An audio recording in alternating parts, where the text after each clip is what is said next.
નમસ્કાર મિત્રો, વેધર ઇન્ફોર્મેશનમાં આપનું સ્વાગત છે અને હું છું પરેશ। ખાસ કરીને મિત્રો આજના વિડીયોમાં આપણે ચર્ચા કરવાની છે કે જેવી રીતે આપણે ગુજરાતની અંદર જે ખેતી કામ કરીએ છીએ આવી જ રીતે ખેતી કામ છે અન્ય દેશમાં કરીએ તો કેમ, શું કામ? તો કે આફ્રિકાના ઘણા બધા દેશ એવા છે કે જ્યાંની જમીન છે એ આપણા કરતાં પણ અનેક ગણી ફળદ્રુપ છે। બીજા નંબરની અંદર ટોકન ભાવે 99 વર્ષને પટ્ટે આપણે જમીન પણ મળી જાય છે, પણ ત્યાં ખેતી કરવા શું કામ આપણે નથી જઈ શકતા? આમ તો હું પણ 2023ની અંદર ત્યાં એક પ્રયોગ કરી આવ્યો છું, એની મારે આપવીતી વાત કરવાની છે। આની અંદર મુખ્ય મહત્વનો મુદ્દો એ જ છે સરકારની નિયત અને સરકારની જે સિસ્ટમ હોય છે, સરકાર તરફથી મળતી સુવિધા હોય છે, આ ખેતીની અંદર ખૂબ જરૂરી હોય છે, તેના વિશેની ચર્ચા કરવાની છે। આમ જોવા જઈએ તો વર્ષ 2023ની અંદર મેં પણ એક વખત મન બનાવેલું કે ગુજરાતથી દૂર કોઈ પણ જગ્યાએ આપણે જઈ અને મોટી ખેતી કરીએ તો એની અંદર નામ આવ્યું આફ્રિકાનું કેન્યા। આમ જોવા જઈએ તો આફ્રિકા ખંડ છે એ ખૂબ મોટો છે। આફ્રિકા ખંડની અંદર અલગ અલગ ઘણા બધા દેશો છે,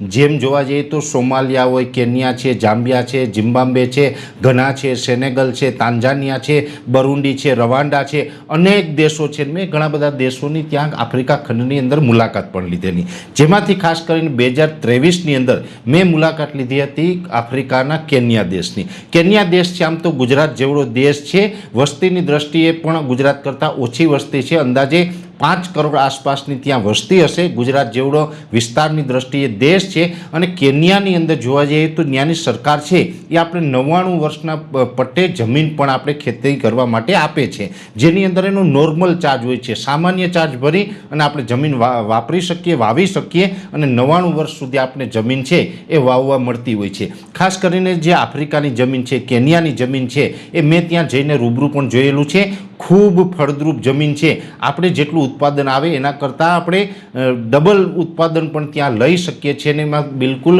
ખર્ચ વગરનું ઉત્પાદન ત્યાં લઈ શકાય। ત્યાંની જમીનની અંદર ભરપૂર માત્રામાં પોષક તત્વો અને અન્ય તત્વો છે એ રહેલા છે।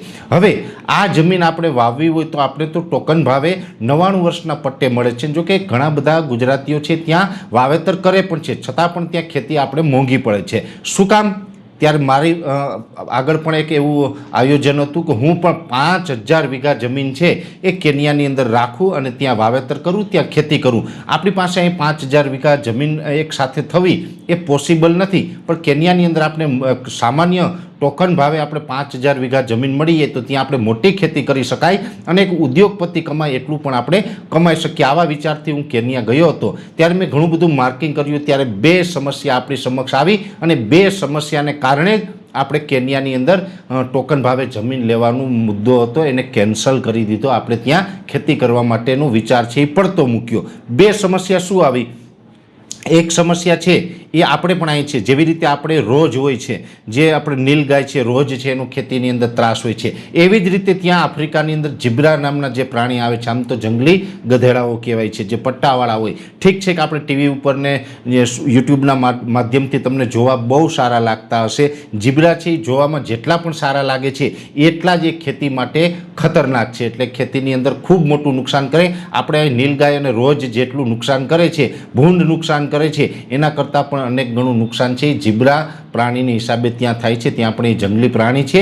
જો કે આપણા ગુજરાતની અંદર તો ભૂંડ હોય, રોજ હોય, એના રક્ષણ માટે જે કાંઈ આપણે ફેન્સિંગ કરવું હોય તો તાર ફેન્સિંગ માટે પણ આપણી સરકાર તો સબસિડી આપે છે, ત્યાં સરકાર તરફથી કોઈ જ સબસિડી મળતી નથી, એટલે આપણે જાતે જ કરવાનું રહે અને આપણે ખૂબ મોંઘું પડે છે। બીજો પ્રશ્ન છે લાઇટનો। વીજળીની અંદર જોવા જઈએ તો ગુજરાતની અંદર જેટલી પણ આપણે જમીન હોય, આપણી પાસે વીજ કનેક્શન હોય તો રેગ્યુલર પર ડે આપણે 8 કલાક માટે પૂરતો પાવર મળે છે। જો કે ગુજરાતની અંદર પણ વર્ષો પહેલાં એવું હતું, મેં ખુદ અનુભવ કરેલો આજથી 20-22 વર્ષ કે 25 વર્ષ પહેલાં, કે આપણી જે ખેતીની જે વીજળી હતી, ખેતીનો પાવર હતો, એની અંદર આપણે અનરેગ્યુલર પાવર હતો, ક્યારે આવે ક્યારે જાય કોઈ ફિક્સ નહોતું। પણ અત્યારે જે પણ સરકારે એક સિસ્ટમ બનાવી છે, આ સિસ્ટમની અંદર નિયમ એવો છે કે દરેક રૂટની અંદર, દરેક ફીડરની અંદર 8 કલાક માટે પાવર ફરજિયાત આપવાનો અને ઓલરેડી 8 કલાક માટે આપણે દરેક ફીડરની અંદર પાવર મળે છે। ઠીક છે, 1-2% કોઈ વિસ્તારની અંદર ક્યારેક કદાચ સમસ્યા થતી હશે, બાકી મોટા ભાગે ઓલ ઓવર ગુજરાતની અંદર આપણે 8 કલાક માટે વાડીનો પાવર છે એ રેગ્યુલર મળે છે. જ્યારે આફ્રિકાના કેન્યાની અંદર જ્યારે મેં એક અનુભવ કર્યો, એ મારો અનુભવ એવો હતો કે ત્યાં વાડીની અંદર પહેલાં તો કનેક્શન જ મેળવવું ખૂબ મુશ્કેલ છે, કાં તો મળતું જ નથી. માની લઈએ કે કનેક્શન મળી પણ ગયું, આપણે ખર્ચો કરીને કનેક્શન લઈ પણ લીધું, તો પાવર ક્યારે આવશે એનું કોઈ ફિક્સ નથી હોતું. ઘણી વખત એવું બને કે પાવર 10 દિવસે આવે, અને આવી ગઈ તો 10 દિવસે પાવર આવ્યો હોય 1 કલાક પણ રહે છે, 5 કલાક પણ રહે છે, અને 6 કલાક પણ રહે છે, એનું કોઈ ફિક્સ નથી હોતું. એટલે પાવર છે એની સમસ્યા ત્યાં બહુ છે. ત્યાં સરકારી જે સિસ્ટમ છે એ આપને પાવર આપવામાં નિષ્ફળ છે. એટલે કેન્યાની અંદર જો આપણે ખેતી કરવી હોય તો આપણે કાં તો સોલાર છે, અથવા તો જનરેટર છે કે વગેરે ઉપકરણો, અથવા તો ડીઝલ એન્જિનથી આપણે ખેતી કરીએ તો આપણે એમાં અનુકૂળ આવે. હવે આપણે અહીંથી ખેતી કરવા જઈએ તો માની લઈએ કે આપણે આફ્રિકા સુધી ખેતી કરવા જઈએ છીએ તો 2-5 વીઘા, 15 વીઘા કે 50 વીઘામાં ખેતી કરવા જવું પોસાય નહીં. ત્યાં આપણે 4 કે 5 હજાર વીઘાની જો જમીન છે એ આપણે લીઝ ઉપર રાખેલી હોય સરકાર પાસેથી, તો એની અંદર જે આપણે આ વીજળીની વ્યવસ્થા કરીએ, જનરેટરની વ્યવસ્થા કરીએ, અથવા તો ડીઝલ એન્જિનથી પિયતની વ્યવસ્થા કરીએ, તો એ ખેતી આપને ખૂબ ખર્ચાળ અને મોંઘી પડી જાય છે. ત્યારે આપને સમજાય છે કે આપણે ભલે 8 કલાક પાવર છે ને એમાં પણ આપણે ઘણી વખત આ સિસ્ટમનો વિરોધ કરતા હોય, પણ 8 કલાકનો પાવર છે એ આપણા માટે ખૂબ ફાયદારૂપ છે. અને ઘણી વખત અમે જોયું છે કે આફ્રિકાની અંદર જ્યારે મારે ખુદને 4 થી 5 હજાર વીઘા જમીન છે એ રેન્ટ ઉપર રાખવાની હતી, અને આ પાવરનો જે સમસ્યા હતી, આ પાવરનો પ્રશ્ન હતો, આ એક આપણી સામે પડકાર હતો,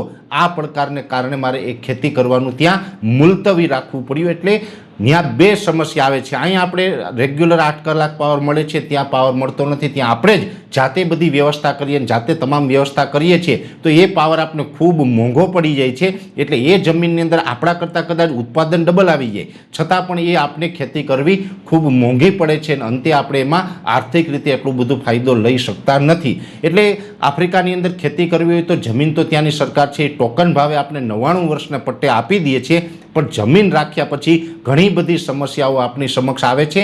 જો કે જમીનનું લેવલ પણ ત્યાં હોતું નથી. લેવલ કરવું એ તો આપણે પણ અહીં ઘણી વખત કરતા હોય, ત્યાં પણ થઈ શકે, પણ જે સરકાર તરફથી સુવિધા મળવી જોઈએ એ ત્યાં નથી મળતી. અહીંયા આપણે ઘણી બધી સુવિધાઓ મળી જાય છે, જેમ કે તાર ફેન્સિંગ કરવું હોય, પાવર હોય, અને આપણી પાસે પાણીની વ્યવસ્થા હોય. જો સરકાર તરફથી ટાઈમે પાવર મળી જતો હોય તો ખેડૂતના દીકરા તરીકે આપણે તમામ વસ્તુ છે એ પોઝિટિવલી કરી શકતા હોય. જ્યારે આફ્રિકાની અંદર ફળદ્રુપ જમીન છે, પાણી પણ ખૂબ છે, પણ સરકાર તરફથી પાવર નથી મળતો, એટલે આપણે ખેતી કરવામાં ત્યાં ઘણી બધી સમસ્યા આવે છે. આપણા ગુજરાતી ભાઈઓ પણ ઘણા બધા અત્યારે ત્યાં આફ્રિકા ખંડના ઘણા બધા દેશોની અંદર ખેતી કરી રહ્યા છે, ને આ પડકાર છે એ પડકાર સામે ઝઝૂમી રહ્યા છે, જે આપણે અહીં સરળતાથી ખેતીમાં ઉપયોગી થાય છે. એટલે ખાસ કરીને આફ્રિકામાં ખેતી કરવા જવું કે નહીં એના વિશેની જે સમસ્યા છે એમાં મેન બે સમસ્યા મને જે દેખાણી છે, એક તો જંગલી પ્રાણીના ત્રાસ સામે ત્યાં કોઈ આપણી પાસે રક્ષણ નથી, અને સામે વાડીનો વીજળીનો જે પાવર હોય છે એ પાવરની ત્યાં વ્યવસ્થા નથી. આ બે સમસ્યાનું જો આપણે સમાધાન કરી શકતા હોય